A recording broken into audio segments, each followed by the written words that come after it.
चुनाव भले ही खत्म होने को हो, लेकिन भारतीय जनता पार्टी अब चुनाव से ज्यादा सरकार बनाने और उसकी जोड़तोड़ की कोशिशों में लगती हुई दिखाई दे रही है। ऐसे में एक व्यक्ति जो कि भारतीय जनता पार्टी की कूटनीति और रणनीति हर पर विश्लेषण कर सकता है, यानी कि पूर्व अध्यक्ष नितिन गडकरी जी इस वक्त न्यूज नेशन पर हमारे साथ मौजूद हैं। नितिन जी, स्वागत है आपका। जिस तरीके से नरेंद्र मोदी जी के लिए अब वाराणसी इज्जत का सवाल बना और हर कोई मानता है कि अगर बहुत बड़े मार्जिन से नहीं जीतते हैं तो वहां दिक्कत होगी। तरह तरह की ताकतें वहां लग रही हैं। दो धर्म गुरु हैं, वो साफ तौर पर कह रहे हैं कि हम तो मोदी जी के खिलाफ प्रचार करेंगे, पुरी के शंकराचार्य और द्वारका के शंकराचार्य। ऐसे में आपको लगता है कि ये चुनाव अपने आप में बहुत होगी? तरह तरह की ताकतें वहां लग रही हैं। दो धर्म गुरु हैं, वो साफ तौर पर कह रहे हैं कि हम तो मोदी जी के खिलाफ प्रचार करेंगे, पुरी के शंकराचार्य और द्वारका के शंकराचार्य। ऐसे में आपको लगता है कि ये चुनाव अपने आप में बहुत ज्यादा मोदी वर्सेस रेस्ट बनता हुआ दिखाई दिया? देखिए, चुनाव में अलग अलग लोग अलग अलग भूमिका लेते ही हैं, पर एक बात है, मैं वाराणसी जाकर आया हूं जी, और वाराणसी की जनता में एक ही भावना है कि इस बार देश में मोदी जी के नेतृत्व में सरकार है और मोदी जी देश के प्रधानमंत्री बने। इसके दो महत्वपूर्ण कारण है कि भ्रष्टाचार और महंगाई से वैसे भी लोगों के मन में तीव्र असंतोष है। अब लोगों को विकल्प के रूप में मोदी जी दिख रहे हैं जी, और मेरा विश्वास है कि देश की जनता भारतीय जनता पार्टी को और मोदी जी को और एनडीए को साथ देगी और हमको मेजोरिटी मिलेगी और हमारी सरकार आएगी, ये मेरा विश्वास है। और जहां तक वाराणसी की बात है जी, वो बहुत अच्छे मार्जिन से जीतेंगे। देखो, वो फॉर्म भरने के लिए जब निकले थे जी, तो केवल वाराणसी के लोग कितने थे देखिए। नहीं, वहां पर तो देखिए एक चर्चा बड़ी आम थी कि गुजरात से लेकर बिहार तक से लोगों को वहां पर बुलाया गया और उसमें जो करीब 1.25 लाख लोग जो मोदी जी के पीछे चल रहे थे, उसमें करीब 80,000 लोग तो बाहर चले गए थे। अब ये कितना सही कितना गलत आपसे बेहतर कोई नहीं जान सकता। 101% गलत है जी। अगर ये बोलने वाले लोगों को बोलो कि बिहार से कौन लोग हैं, उनका नाम बताओ। सुशील मोदी ने ट्वीट किया, देखिए आप ही के पार्टी के हैं, उन्होंने ट्वीट किया, बहुत बड़ी संख्या में बिहार के लोगों ने वाराणसी में मोदी जी की यात्रा में शिरकत की। ये सर, कोई कार्यकर्ता जाता है उत्साह के साथ, बात अलग है जी। वहां पर जब मैं अभी गया था, वाराणसी शहर के लोगों की उपस्थिति सबसे ज्यादा थी और वाराणसी के जिले के आसपास के लोग जो थे वो आए थे जी। बाकी बाहर से लोग कोई एक आधा उत्साही है, 2, 4, 5, 10 कोई नेता कार्यकर्ता आते, वो बात अलग है जी। पर ऐसे लोग नहीं थे। अच्छा, जिस तरीके से वहां पर हाई वोल्टेज कैंपेन होता दिख रहा है, अरविंद केजरीवाल भी वहां डटे हुए हैं, उनका मानना है कि इस बार बहुत कुछ कर सकते हैं। अगर आप अजय राय की बात करें जो कि वहां प्रत्याशी हैं कांग्रेस के, उनके साथ मुख्तार अंसारी का साथ आना, तमाम लोग पूरी ताकत के साथ लगे हुए हैं वहां पर, हर कोई इसे नाक का सवाल बनाए हुए। देखिए, ये अरविंद केजरीवाल जी के उनके जीवन का पहला और अंतिम चुनाव है। ये जो गुब्बारा है ना, इसे दिल्ली में भी फूट गया, वहां भी फूट जाएगा। मैं अक्सर एक बात बताता हूं, झाड़ू कितना भी अच्छा होता है, किसी भी कंपनी का आप खरीद लो, उसको जब तक हाथ की एनर्जी नहीं मिलती तब तक वो नहीं चलता। और दूसरा, झाड़ू का लाइफ 6 महीने से ऊपर नहीं होता। तो ये जो पार्टी है, ये कंफ्यूज लोगों की डिफ्यूज पार्टी है और अब लोगों को भी पता चला है और इसकी जो क्रेज थी वो समाप्त हुई है। ये जो अन्ना हजारे जी का दिल्ली में जो आंदोलन हुआ और उस आंदोलन को जनता ने जो समर्थन दिया, उसका फायदा इनको दिल्ली में जरूर मिला है। और उसके बाद जिस प्रकार से इन्होंने व्यवहार किया है, उससे मुझे नहीं लगता कि इनको कहीं अच्छी सीट मिलेगी। और जहां तक अरविंद केजरीवाल जी का सवाल है, मुझे नहीं लगता कि उनको वहां कोई अच्छे वोट मिलेंगे और चुनाव के बाद तो सब बातें आ गए। तो आपको लगता है कि अरविंद केजरीवाल और उनकी पार्टी, जिन्हें आप कंफ्यूज्ड और डिफ्यूज्ड लोग कह रहे हैं, ये कंफ्यूज डिफ्यूज लोग 2014 के लोकसभा चुनाव के बाद पूरे तरीके से डिफ्यूज हो जाएंगे, खत्म हो जाएंगे? सर, ये कांग्रेस के अलायंस पार्टनर ही है ना। देखो, दिल्ली की जो सरकार बनी थी, ये आम आदमी की सरकार सपोर्टेड बाय कांग्रेस पार्टी थी। जिस पार्टी का सपोर्ट लेकर उन्होंने सरकार चलाई, इसका मतलब भाजपा ने उनको सपोर्ट नहीं दिया। इसका मतलब इन दोनों पार्टियों के आपस के संबंध, बाहर कुछ भी बोलते रहे, इसका क्लियर कट है कि उनका अंडरस्टैंडिंग था। और इसलिए मुझे ऐसा लगता है कि जिस प्रकार से इन्होंने जनता को गुमराह किया, देखो लगातार स्टेटमेंट बदलते रहे। पहले ये कहा कि मैं लड़की की कसम खाता हूं, मैं कभी राजनीति में नहीं जाऊंगा, राजनीति में गए। फिर कहा मैं चुनाव नहीं लड़ूंगा, फिर चुनाव लड़े। मैं कभी मुख्यमंत्री होऊंगा, मुख्यमंत्री बने। देखिए, हर बार जो कहते थे उसके विपरीत उन्होंने बातें की है। मुझे ऐसा लगता है कि जो अन्ना के नहीं हो सके वो देश के क्या होंगे। अन्ना हजारे ने खुद जिनको डिसोन कर दिया, तो मुझे लगता है कि अब ये एक चैप्टर जो है, ये चुनाव का पहला और आखिरी चैप्टर यही क्लोज हो जाएगा। और जो मैंने कहा कि कंफ्यूज नेताओं के डिफ्यूज पार्टी करके इस पार्टी का नाम रहेगा और आगे ये पार्टी लगभग इस पोलराइजेशन में खत्म हो जाएगी। आइए जरा मोदी जी की बात करते हैं। ऐसा लग रहा है जैसे कि पिछले 1.5-2 महीने से इस देश में मोदी जी के अलावा कोई ना तो खबर है और ना कोई जानना चाह रहा है। ऐसा क्यों है कि तमाम राजनीतिक दल, तमाम राजनेता, तमाम नेता, हर कोई सिर्फ एक ही व्यक्ति के पीछे हाथ धोकर पड़ा दिखाई देता है।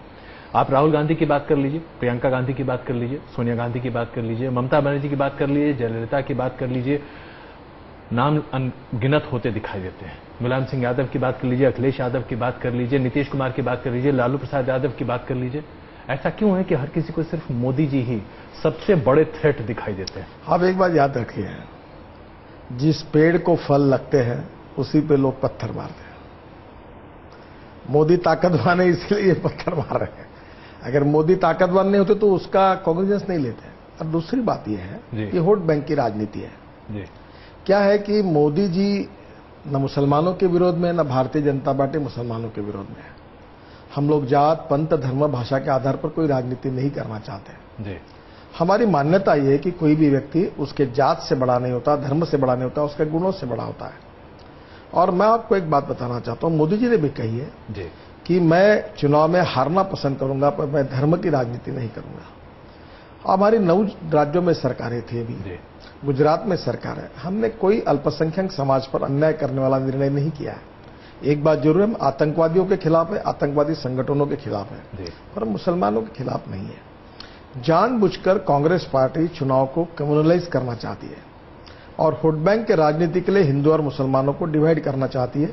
लालू प्रसाद यादव, मुलायम सिंह यादव और कांग्रेस पार्टी ये घोर कम्युनल पार्टी है। ये केवल कम्युनल पार्टी नहीं, ये मल्टी कम्युनल पार्टी है।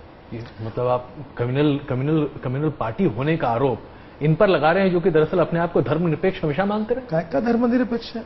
आप सीधी बात बताइए, जो यादव और मुसलमानों को एक करके राजनीति करते जातिवाद की, ये क्या प्रोग्रेसिव है? ये सेक्युलर है? ये लोहिया के शिष्य है? क्या लोहिया जी को मैंने भी पढ़ा है।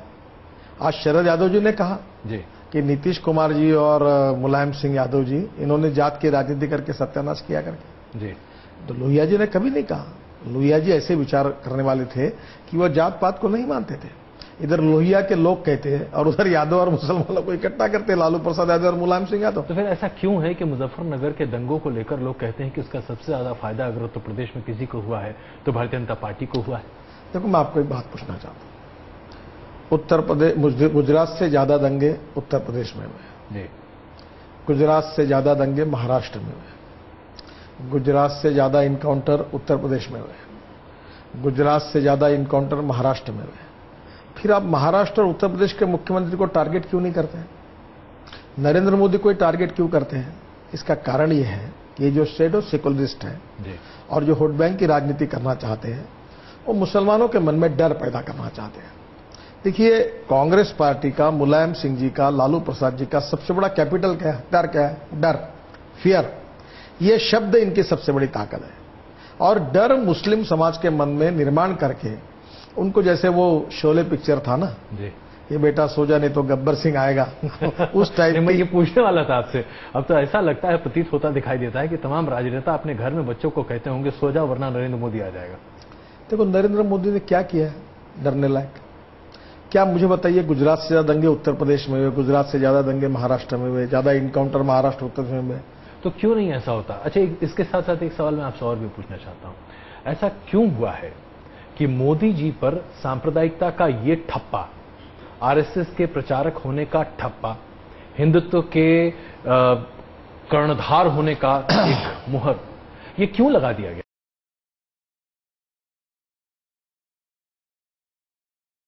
जी, आज तक की राजनीति को देखिए।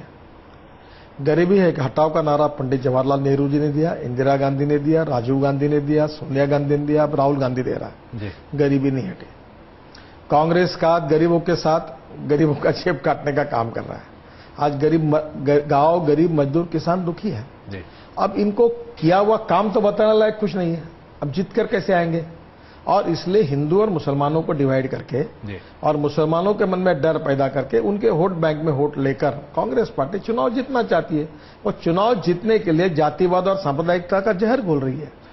अच्छा नितिन जी, एक और बड़ा मसला, अब ये स्नूप गेट चल रहा है, इसके बारे में आप भी सब जानते होंगे।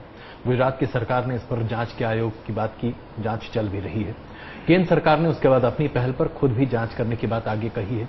ये स्नूप गेट का मामला दरअसल एक ऐसा गले की फांस बनता दिख रहा है जिसके लिए वाकई में नरेंद्र मोदी जी के चरित्र पर सवाल उठते दिख रहे हैं। पहली बात ऐसी है कि जब गुजरात सरकार ने जुडिशियल इंक्वायरी लगाने के बाद कोई सेंसिटिव केंद्र सरकार दूसरी इंक्वायरी लगाएगा क्या? मुझे एक बात बताइए, जब एक जुडिशियल इंक्वायरी वहां शुरू है तो यहां लगाने का कोई कारण नहीं है, पर केंद्र में कांग्रेस के नेता विंडक्टिव है और इसीलिए आज यूपीए के 2 अलायंस पार्टनर ने इसके ऊपर आपत्ति उठाई है कि ये गलत कर रहे हैं। आज ये आचार संहिता लगी है, कोड ऑफ कंडक्ट लगा है। देखो नरेंद्र भाई, मैं आपको एक बात बताता हूं, हम एक दूसरे के विचारों के विरोधी हैं, हम कोई दुश्मन नहीं है। मुझे बताइए, सुप्रीम कोर्ट ने इतने आरोप लगने के बाद भी नरेंद्र भाई को निर्दोष साबित करके घोषित किया है, उनका कोई संबंध नहीं है।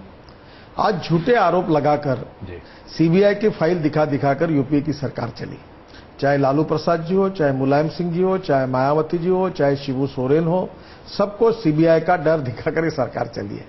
अटल बिहारी वाजपेयी ने कभी ऐसा नहीं किया। और आज ये विंडक्टिव राजनीति का ये एक परिणाम है कि नरेंद्र मोदी को जीवन में उद्ध्वस्त करने के उन्होंने सब प्रयास किए, यानी जितने आरोप लगाने चाहिए उतने लगाए। मैं अगर आपको कहूं कि Guinness book of world record में अगर किसी नेता पर कितने आरोप ज्यादा लगाए गए तो नरेंद्र मोदी का नाम आएगा। इस प्रकार का विंडक्टिव पॉलिटिक्स करके उनको जानबूझकर बदनाम करने की कोशिश की गई। 8-8 घंटे उनकी पुलिस सीबीआई ने इंक्वायरी की, एक मुख्यमंत्री की, और सब कुछ होने के बाद सुप्रीम कोर्ट ने उनको निर्दोष करके साबित किया। उसके बाद भी वही केसेस बार बार उठा रहे। देखिए एक बात मैं आपको बताता हूं, कांग्रेस पार्टी, पंडित जवाहरलाल नेहरू जी ने जो भी हमारे कांग्रेस के साथ मतभेद हो, पूर्ण संसदीय लोकतंत्र की एक परंपरा को बहुत अच्छी तरीके से उसका एक स्टैंडर्ड मेंटेन किया था। मुझे बताइए, नरेंद्र मोदी ने यह बात कही कि प्रियंका मेरी लड़की जैसी है, आज उनकी भी उम्र 63 साल की है, और उन्होंने कहा कि मेरी लड़की जैसी, उसके ऊपर भी आपत्ति उठाए, तो उन्हें क्या कहना चाहिए? अगर आप देखें तो प्रियंका गांधी ने जब महिलाओं के बीच में, अभी वो जो क्लिप है वो अपने आप में बहुत कुछ कहती है। आप जब देखें उन्हें, वो हंसकर बोलकर बात कर रही हैं महिलाओं के बीच में और कहती हैं कमरे में बंद होकर फोन सुनते हो। जाहिर सी बात है ये बहुत कुछ संकेत देता है। एक महिला है और इस तरह की बात अगर वो करती हैं तो इससे बड़ा आक्षेप मोदी जी के ऊपर और नहीं हो सकता। इसके बाद भी मोदी जी ने बड़ा दिल करके क्या कहा कि मेरी लड़की जैसी है। यही फर्क आप समझ लीजिए कि कांग्रेस पार्टी और गांधी परिवार के लोग मोदी जी के बारे में क्या कह रहे हैं और मोदी जी की प्रतिमा इतना सब करने के बाद भी बड़ा दिल रखकर वो क्या कह रहे हैं। नहीं तो वहां पे जरा वो ह्यूमन इंडेक्स के मामले में पिछड़ रहा है ना गुजरात। देखिए ह्यूमन इंडेक्स के मामले में 8वीं पोजीशन पर था, अभी 11वें पोजीशन पर आ गया है।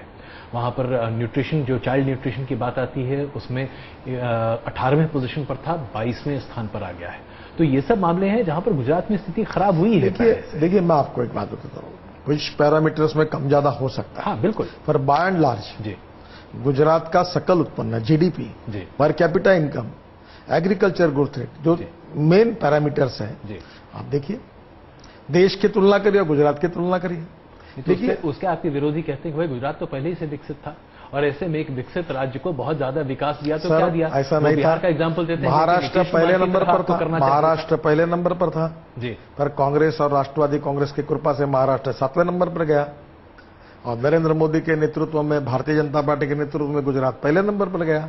अच्छा, ऐसे में आप बताइए, इन तमाम लोगों को, जैसे जयललिता जी, माना जाता था कि बहुत अच्छे व्यक्तिगत संबंध उनके नरेंद्र मोदी जी से हैं। राजनीतिक स्तर पर माना जाता था कि ममता बनर्जी के साथ भी मोदी जी के बहुत ज्यादा वैचारिक मतभेद उस तरीके से नहीं है, पार्टी की बात अलग है। लेकिन जैसे जैसे चुनाव की गर्मी बढ़ती गई, जयललिता जी भी बहुत तीखे व्यंग बाण करती दिखाई दी मोदी पर।